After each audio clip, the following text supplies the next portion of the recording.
One of the things we're going to be working on in this legislative session is my proposal to do $1 billion in gas tax relief for Floridians.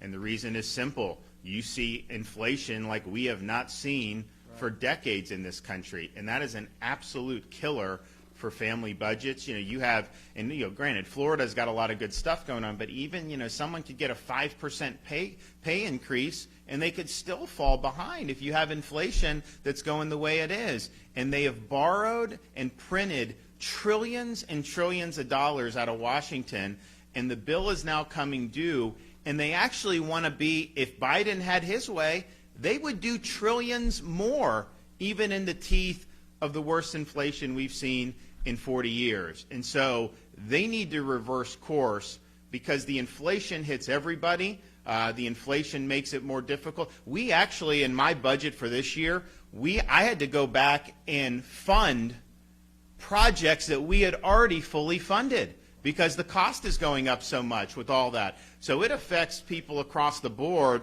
and you got to get that inflation under control. And spending, even trying to ram through even trillions more, that is wrong. That is not something that's going to end up working. And just think about what they did when they came in and did the massive quote stimulus in the spring, last spring with Biden. Trillions, like all this money. But then where does the money go? They don't even have enough therapeutics.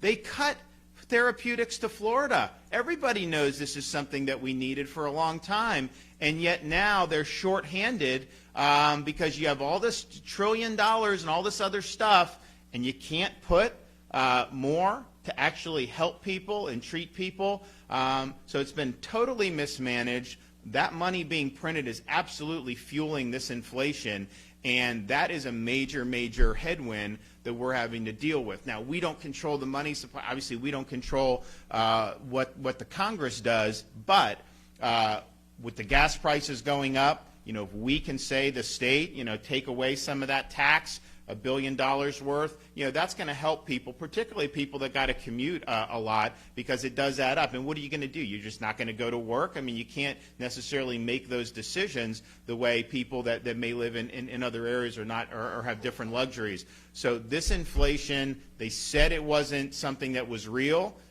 I've been talking about it for a long time. Clearly, this is real, and this is a big, big problem. The other issue that I think is going to continue to be a problem if it doesn't get straightened out is these federal vaccine mandates. The Supreme Court still has not ruled on the stay for these mandates. And so in Florida, what we said was nobody should be denied earning a living based on these jabs. That's your choice.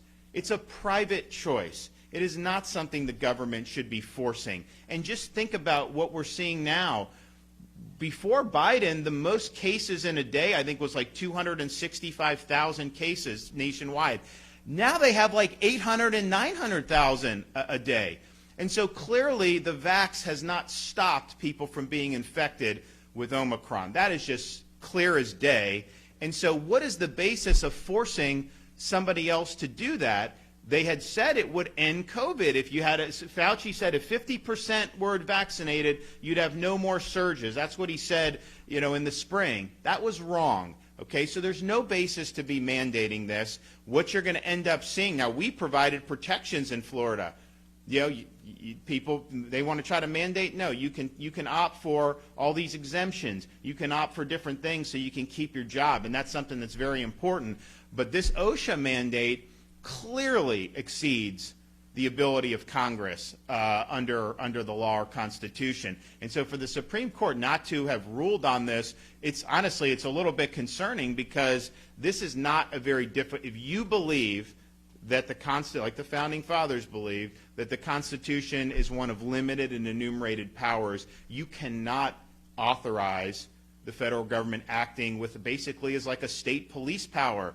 They're saying they're regulating business to impose a vaccine mandate because they know they couldn't impose the vaccine mandate directly. So this is an attempt to end run around the constitutional structure. So we need the Supreme Court to come through and rule properly on that. And it's not just the OSHA mandate. And you will have problems in other states that didn't provide protections like Florida did.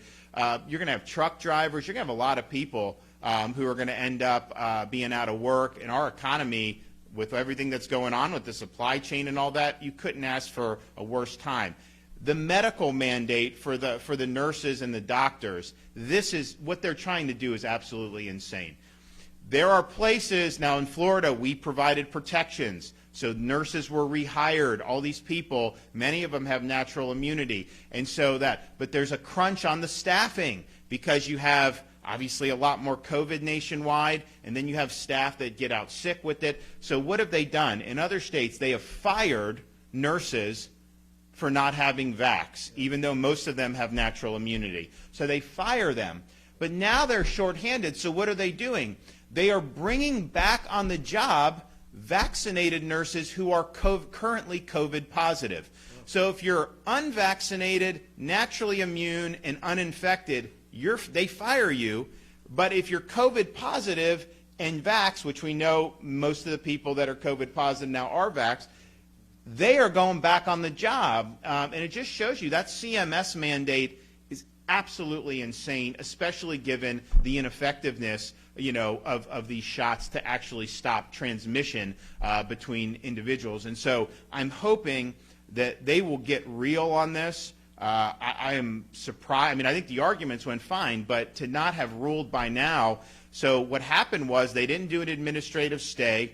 So technically, this OSHA rule is now in effect. And so you've actually had Florida businesses that have sent out notices. And I just want to be clear to everybody, our law is in effect that protects people.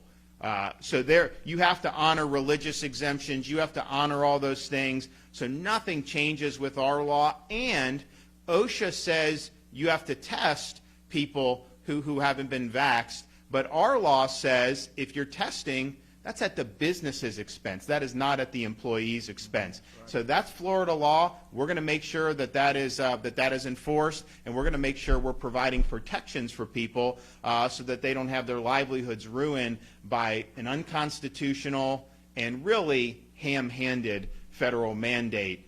We were expecting a decision from the Supreme Court this morning. It did not come, and so who knows when that's going to end up happening. But clearly we can see in front of our eyes the ineffectiveness of what Biden's trying to do, because you see unprecedented amount of people getting this Omicron, and of course most of them have been vaccinated. So it's not stopping the spread like they claimed, and there's no basis to be able to deny someone their personal choice or their job based on it. So let's get this, hopefully the Supreme Court gets it right, because we really need to move forward, and we've got to stop using this as a weapon to wield against other people who are making choices that they think are right for them.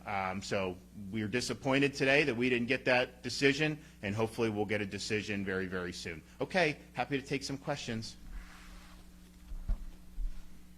All right, we'll see you guys soon. Bye-bye.